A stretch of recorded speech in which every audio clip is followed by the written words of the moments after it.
it won't be like living in a neighborhood anymore. It won't be quiet. It's just shocking to know how this area that we've grown up in is going to change dramatically, and it's hard to imagine right now.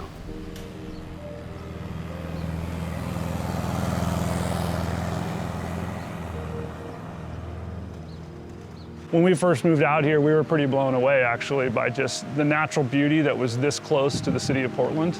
It's quiet out here. You know, some of the attributes that we were looking for was kind of more of a quiet rural setting. We have views of Mount Hood. We have pretty exceptional wildlife out here. Well, I'm from the East Coast, so the quietness was the one thing that really struck me, and the night sky. Over the course of time, it's gotten a little bit busier, but all in all, the lifestyle hasn't really changed much. It's highly unlikely that the quality of life that we have right now can be maintained with the scope and the scale of what they're proposing to build.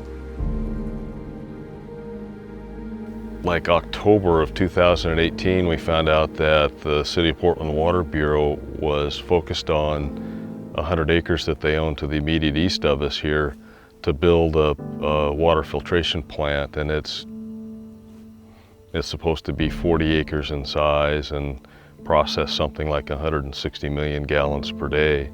By all estimates, the government project will have additional expenses beyond what the estimates are. So they start out with a $500 million project. From all of the consultants and the people that we know that have worked with city projects, we're probably truly looking closer to $1 billion project. The cost of that goes somewhere, and typically that is on the shoulders of the ratepayers.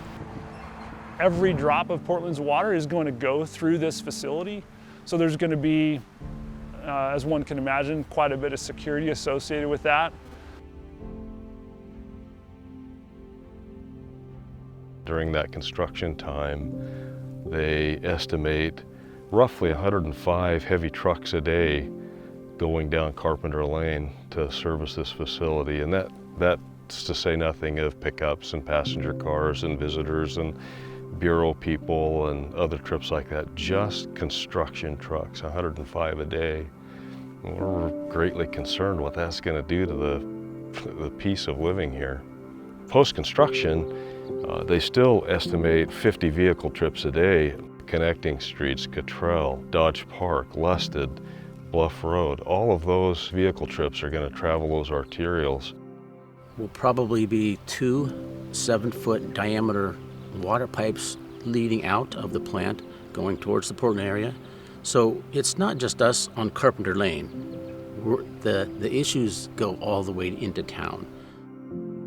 We're going to significantly impact our roads and the safety of our children and the neighbors that live here, just simply by the activity that's going to happen here. Our night sky will be broken up by the constant 24/7 lights from the plant and the noise from the pumps. So it'll be significantly different. Once they get to operational phase, there's going to be about 20-30 vehicles bringing in chemicals daily. Yeah, I think it's going to be pretty impactful for this community. A project of this scope and scale requires a lot of other industry to support it. So not only will we have the direct impact of trucks coming and going and using our roads, there's going to be direct impacts to the roads themselves that need to be maintained.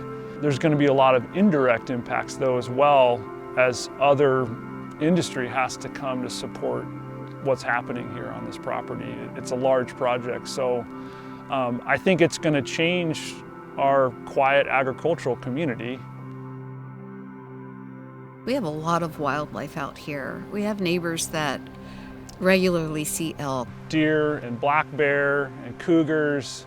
I suspect it's going to have a pretty significant impact on the wildlife immediately in this area. It is true that sometimes wildlife can get sort of habituated to human activities, but I think in this case, like the amount of construction and the amount of disturbance that's expected to come with this project, I find it difficult to believe that kind of the diversity in wildlife we get to enjoy now, I suspect that that's going to change. So Chapter 36 of the Multnomah County Code specifically says that the use is consistent with the character of the area.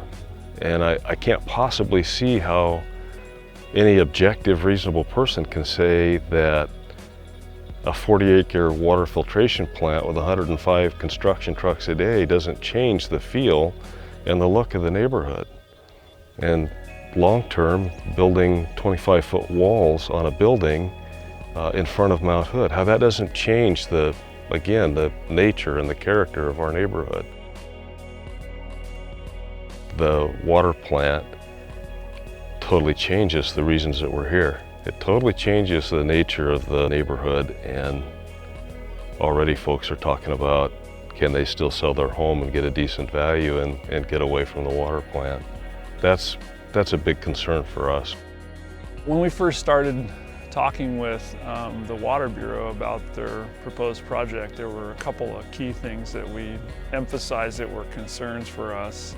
Of those, the two prominent ones is just the amount of light that the facility would produce and the amount of noise that it would produce. And they reassured us that they would be looking out for those kinds of things, that they wanted the facility not to impact us in those ways. But within a month of having that conversation with them, we had a drilling rig that started drilling in their property, but real close to our property. It was probably about maybe 500 to 600 feet away from our house and maybe about 100 feet away from my neighbor's house. And this isn't construction itself. That's still a couple of years out before they would start something like that. So this was just an assessment project, but the noise was loud enough that you couldn't have a conversation on your back porch, and loud enough, in fact, in my neighbor's house, because they, again, were only 100 feet away, that it was difficult to have a conversation inside their house. And that drilling went on for 5 days, starting at 8 in the morning and ending about 3 or 4 in the afternoon. So we had a week-long project, really, a drilling project. It was routinely over 80 decibels, which, if you do some homework on noise levels, if you're exposed to noise levels above 80 decibels for a prolonged period of time, can actually damage your hearing. So that's how loud it was right here in our yards. The fact that they were drilling so deep, and both of our homes here, both our home and our neighbor's home, we're on well water. On day 5 of the drilling process, my neighbor's well actually went dry. So he ran out of water for the last several weeks, has not had drinking water as a result of that, of the testing that they were doing. So his well's been compromised. It's no longer a usable well.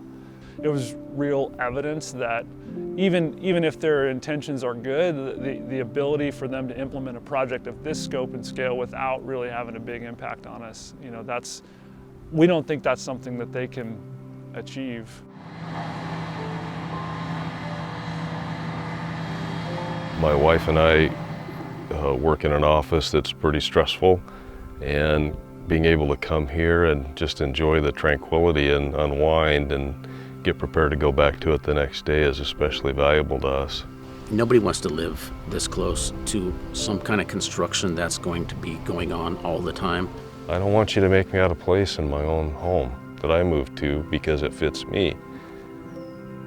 But I get that you have a job to do. I just don't think that you really care enough about the people that you're impacting.